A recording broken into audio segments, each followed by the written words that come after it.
Hello and welcome to the Gary Dunn Show for October 21st, 2025. I'm your host, Gary Smith, and on today's show, we're going to take a look back at an exciting Saturday afternoon of Vulcan football, and then we're going to look at everything that's happening in the PSAC and then preview this upcoming week's opponent, IUP. But first, Coach, anything exciting happened this week? Was it kind of a laid-back weekend for you to do some yard work? Well, how was it this week? Great week in California. Anytime that you've got homecoming, it's special around here, and we invite our alumni back. And man, what a great day in California. Just to have the amount of people and the crowd that we had and the different eras of Vulcan football represented. I'm sure we're going to get into it. We honored the 2005 team for their 20th anniversary of the PSAC championship. We honored Rick Bertinoli and Mike Conti, two longtime head coaches here. Man, just a great day in California. And we were talking a little bit before we started shooting, just the activity and the amount of enthusiasm.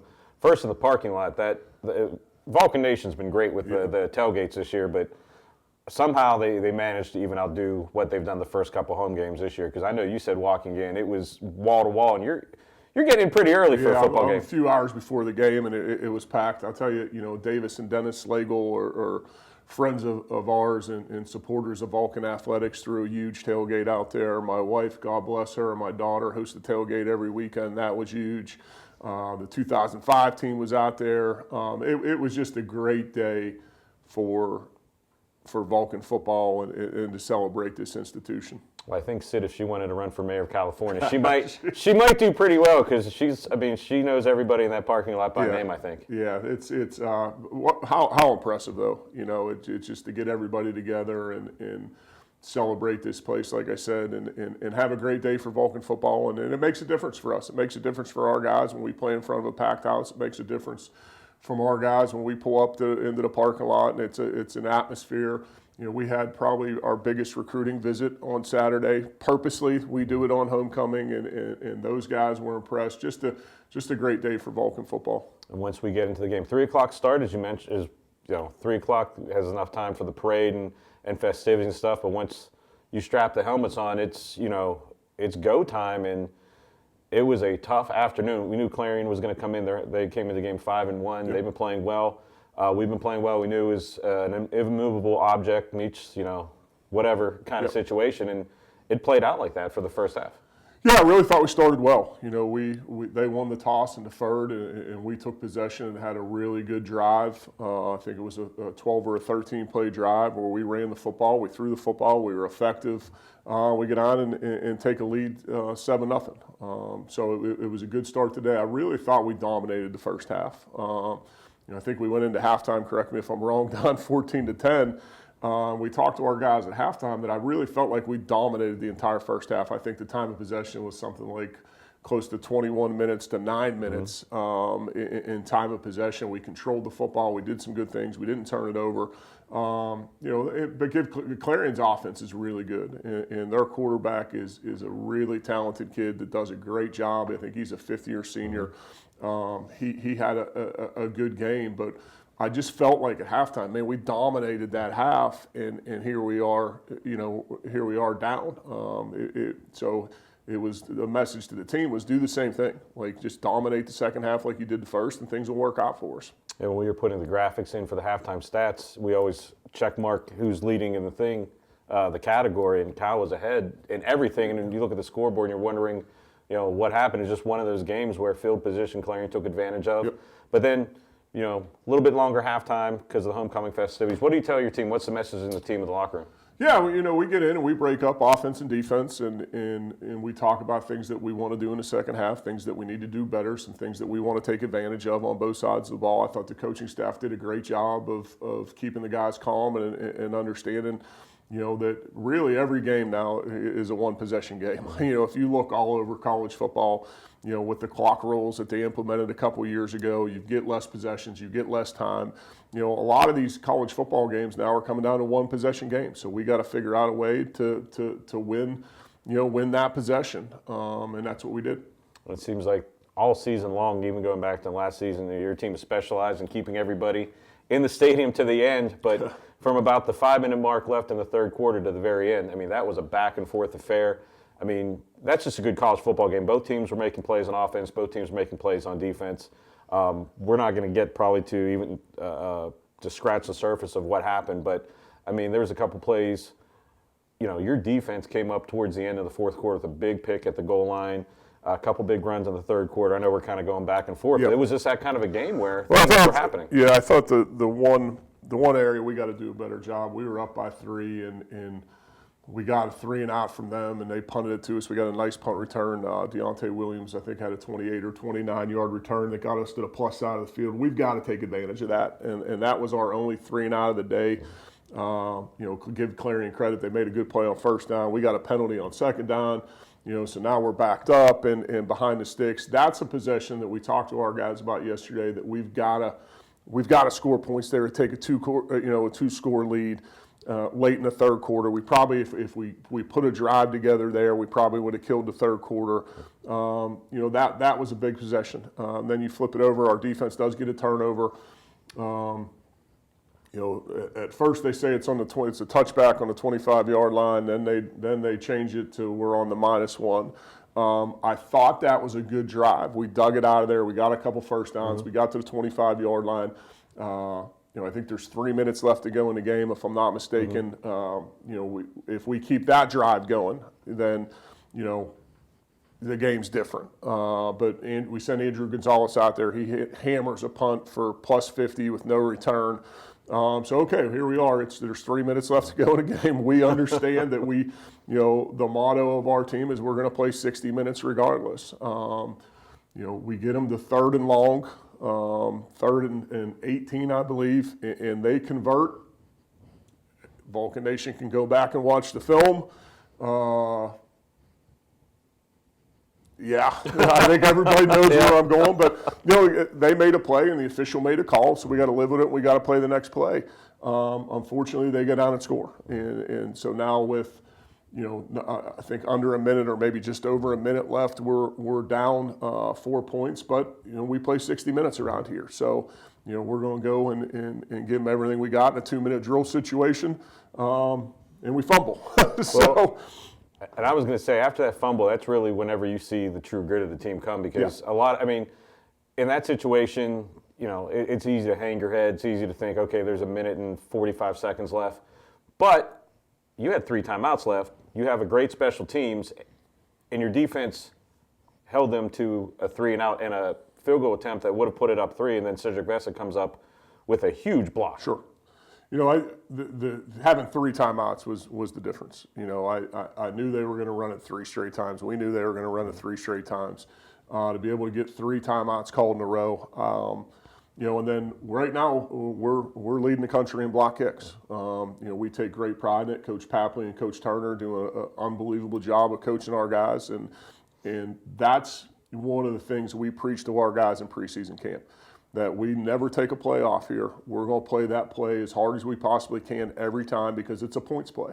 To take 3 off the board there, I don't know that I kick that field goal in that situation because really with 39 seconds left, that's a situation where if you get it blocked and it goes the other way, that could be, you know, AKA Michigan, Appy State a few years ago, right? Or quite a few years ago.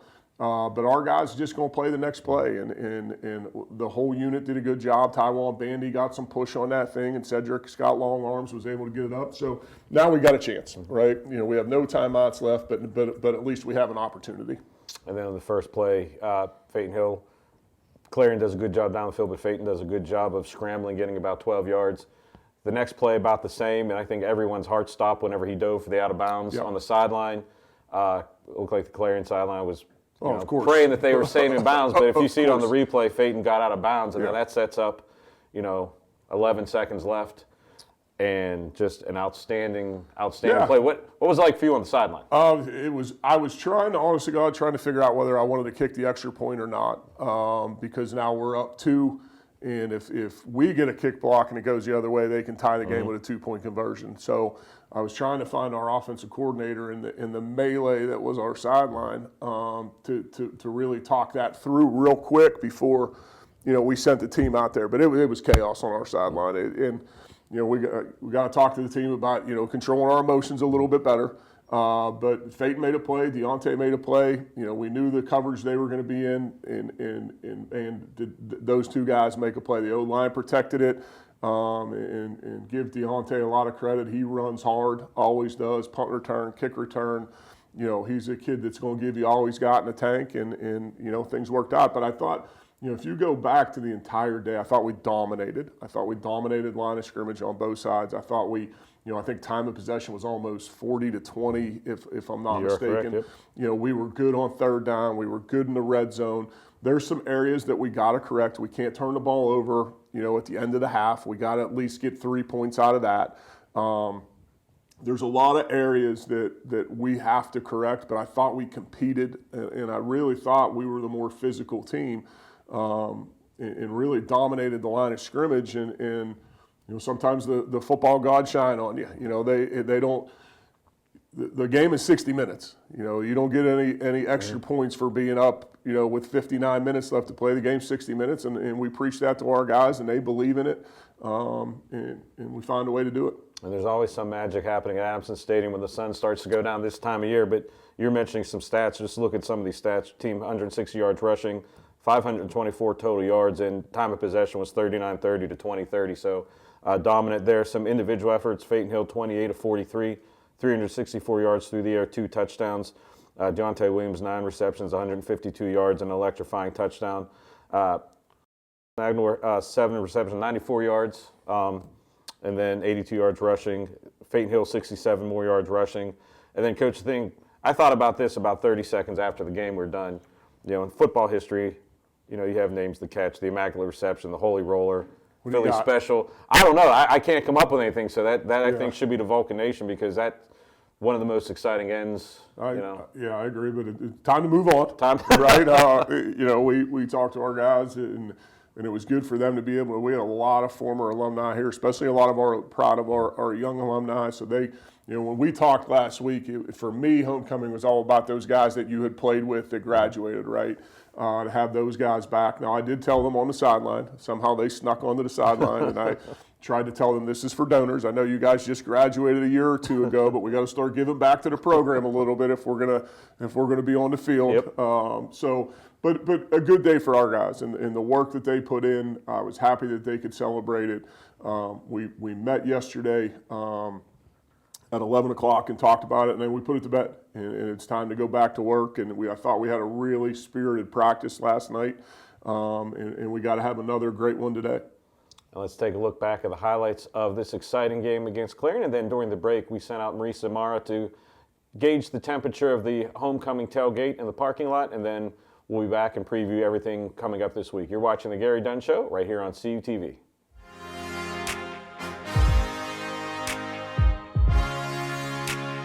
Direct snap to Lehu. Lehu being shoved into the end zone for the Vulcan touchdown. Gonzalez to hold. Radcliffe's kick is up. And Radcliffe's kick is good. Empty set. Looking to throw under pressure, rolling now to his left. Has a man open in the end zone. Did he hold on to it? He did. Touchdown, Clarion. Hill. Fade towards the back of the end zone. Pass is caught for the touchdown. Johnson able to haul it in over top of the corner. 4 receivers. Gercio looking to throw. California bringing some pressure. Gercio sidearm throw. Pass is caught. Jones breaks a tackle and into the end zone for the touchdown. Hill under center. Hands it off to Craggett. But Craggett able to fall forward into the end zone for the touchdown. Gercio looking to throw on first down towards the end zone. Intercepted! Nevin Hopkins with the read, pulls it in, and rips that one away. Gercio looking to throw, looking for the end zone. Egan, did he hold on to it? He did. Touchdown, Clarion. They retake the lead. Hill. Airing it out down the field. Pass caught by Williams. Williams able to break a tackle. Williams into the end zone for the touchdown. The miracle has happened. They did it. The time is off the clock. California Magic! Feet in the hill, and the Vulcans walk it off. Deontay Williams at the buzzer.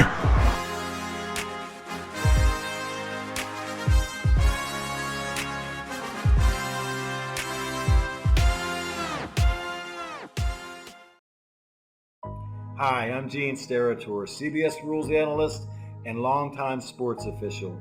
Today, mistreatment of officials has become normalized, and we are facing an abnormal future where no officials to hire means no games on the schedule. And the positive effects of athletic competition are at critical risk for this generation and those to come. Videos showing abusive treatment of officials multiply on social media. And there have been consequences for the dreadful behavior of players, fans, and coaches. Your response in the heat of the moment is the only thing you totally control. Move that desire to lash out to a different place and encourage without rage. Just cheer for your child or the team you're there to support.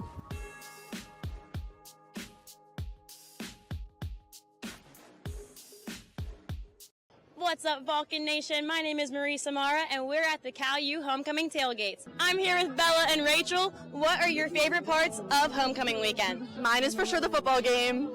Mine's making and designing a fabulous float. I'm here with 3 former homecoming queens. When were you queen, and what is your favorite part of homecoming? Hello, my name is Lisa Caputo, and I was 1991 homecoming queen. My favorite part is getting together with all my friends and ex-boyfriends. No, I'm kidding. I'm here with the Cal U cheerleaders. What is your favorite part of homecoming weekend? Supporting our queen. The homecoming parade. The parade and supporting Rachel. Hi, I'm Lisa Morrow, Steratore, and I was 1992 homecoming queen. And my best part of coming home for homecoming is, Lisa took my answer, but spending time with these two. And also seeing everybody, and my brother, who he'll get so mad at me for saying this, is Tony Morrow, who also works at California, or Penn West. And I enjoy spending time with everybody here and seeing everybody from the 1990s. What is your favorite part of homecoming weekend? This might be biased, but obviously the court king and queen announcement. Mine would have to be coming back and getting to see all of my friends and sorority sisters. Getting that 20% discount. It's happening. What's your favorite part of homecoming? It's happening. All right, Nate Holmes, what is your favorite part of homecoming weekend? I would say the environment and bringing the whole school together for one moment. Hi, I'm Colleen Schussler-Mara, and I was homecoming queen in 1993. My favorite part is actually the parade with these 2 girls because we have so much fun in the parade. And when my kids were little, they used to get to be in the parade with me, so that'll always be special to my heart. And my favorite part of homecoming is the parade and seeing all of our alumni.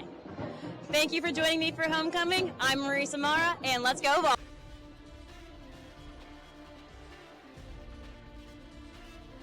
Play action. Throws it down the field, and wide open is Willis, and Willis, touchdown, Vulcans. Little option play, decides to keep it. Ball's punched out on the ground, not sure who has it, and it looks like it will be Vulcans football.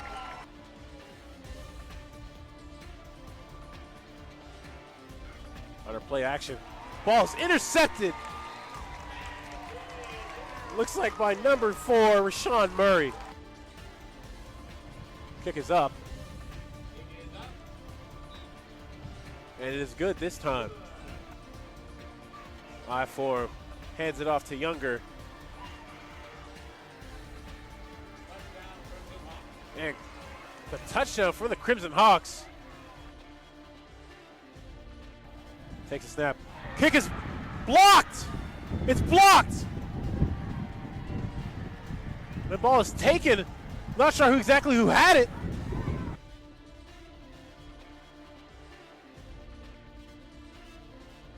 Kick is up, past the line this time, and it's good.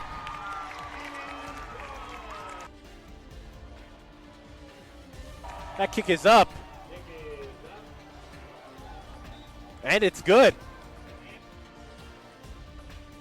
Drops back to pass. Is going to keep it himself. Take it up the middle. Touchdown. Touchdown, Vulcans.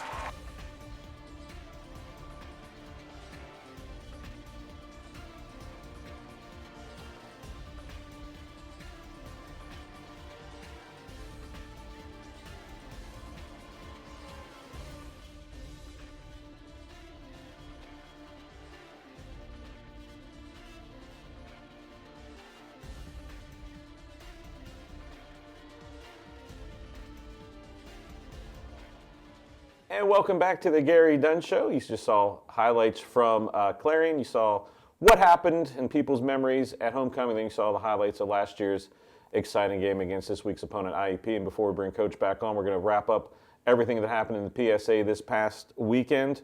First with the scoreboard, California Clarion, we just talked about, Cal 31, Clarion 28. Lock Haven over Westchester 28-21. Seton Hill over Gannon 28-14. Kutztown over Millersville 43-14. Fairmont State over Edinburgh 35-30. Slippery Rock over IEP 30-27.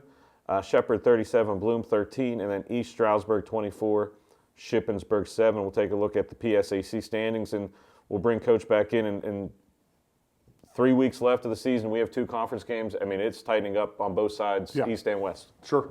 It's every week in the PSAC is a grind, and a lot of one-possession games, a lot of close games. It's just it's. I talked to our guys last year. It's about who shows up and does the right thing.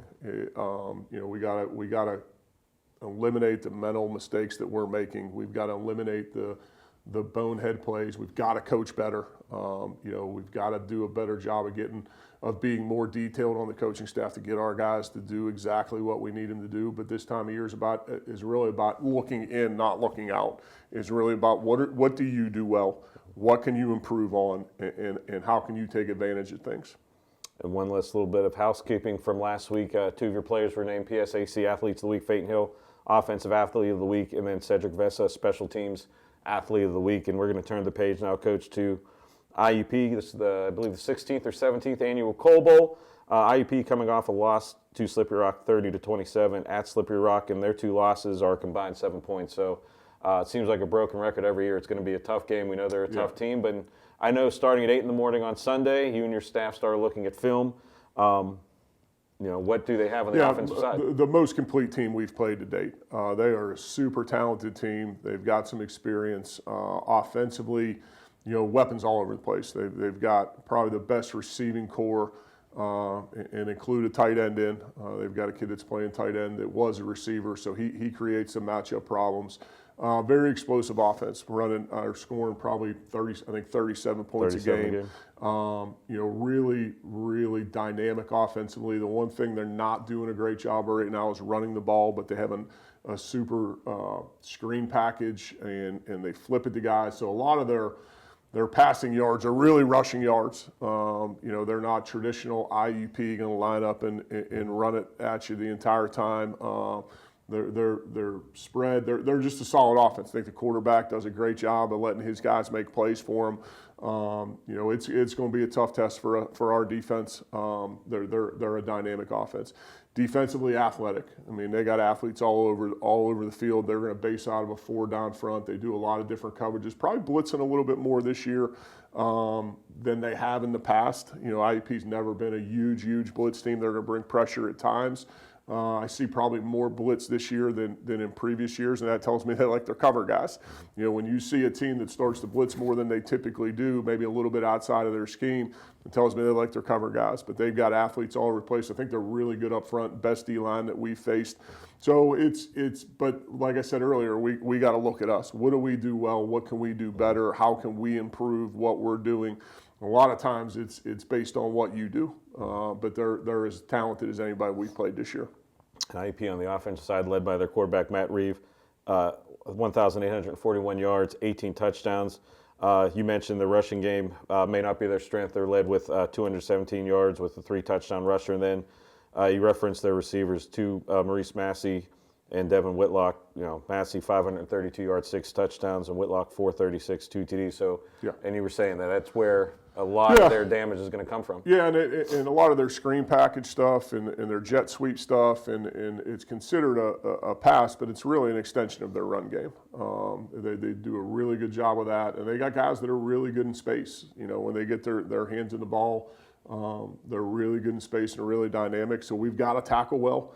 And we've got to leverage things well. I mean, those are going to be the two keys for our defense is our leverage has got to be right. And when we have opportunities to make tackles in the open field, because they're going to create one-on-one matchups, they're going to create, play action shots down the middle of the field with post routes. And we've got to be very detailed in our assignments, and we've got to tackle well. And we always talk about playing 60 minutes, and this rivalry, more so than any in the last 10 years, has come down to something in the last 30 seconds to the last play of the game. And, that's just a testament to how good the two teams have been and how intense the rivalry is. Yeah, I think we just came off a crazy game, but it feels like every time we play these guys, there's something that you've never seen before. There's 2 out of the last 3 years. It's something I've never seen before in 30 years of coaching college football has happened. But we just got to control our emotions, and we've got to play the next play and understand that some things are going to go against us and some things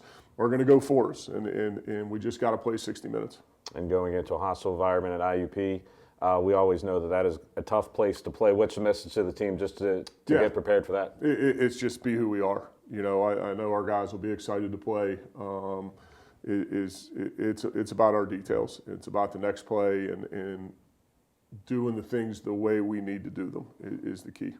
Let's take a look at the PSAC schedule for this weekend as we come towards the end of October. It's hard to believe, but a full slate of PSAC games. Of course, the Cal IUP games, the one we care the most about, 2 o'clock kickoff from IUP, and then a slate of games at noon, Edinboro at Gannon, Kutztown and Westchester, Bloomsburg, Millersville, East Stroudsburg at Shepherd. There's one lone 1 o'clock game, Lock Haven at Shippensburg, and then Seton Hill and Clarion. That is the other 2 o'clock game. Coach, it's not a long trip to IUP. No, it is not. How do we get those people in the parking lot up to Indiana? It's funny. I've heard from countless alumni that are going to be there this weekend. I think this is, we talk about it every year, a great rivalry game, regional rivalry. It's not Penn State, UCLA, and West Virginia, Kansas State, or Pitt, and whoever the heck they're, it's great. And so we're going to have a lot of alumni there, old and young. But come on out. This group's going to fight. This group's going to compete. And IUP is a really good football team, so we got to go play well. And make sure it's going to be, I think the temperature's around 50 degrees this week. So, let's make sure everyone has some red and black on. Jackets this time of year are going to be different colors, but let's fill that visiting sideline at IUP with the red and black. If you can't make the trip, CUTV is planning on being there, weather permitting. Right now, the weather looks good. What is this weather permitting thing? I've never heard that from you. We have to be I've never heard weather permitting. Where IUP's press box. So you're basically saying you're a fair weather fan. If it's bad weather, you're not coming. Is that what I'm hearing? We just don't want anyone electrocuted on the far sideline. Gotcha. But weather looks good. We'll snow by Thursday. So go to calvulcans.com for the link, but you can also catch the game live on CUTV Sports 1, PSAC Digital Network, and Armstrong and Breezeline. So anything else? Yeah, let's see everybody up in Indiana. Sounds good. And like I said, weather permitting, we'll be up there. Looks good right now. No rain. But for Coach Dunn, I'm Gary Smith. We'll see you next week on The Gary Dunn Show.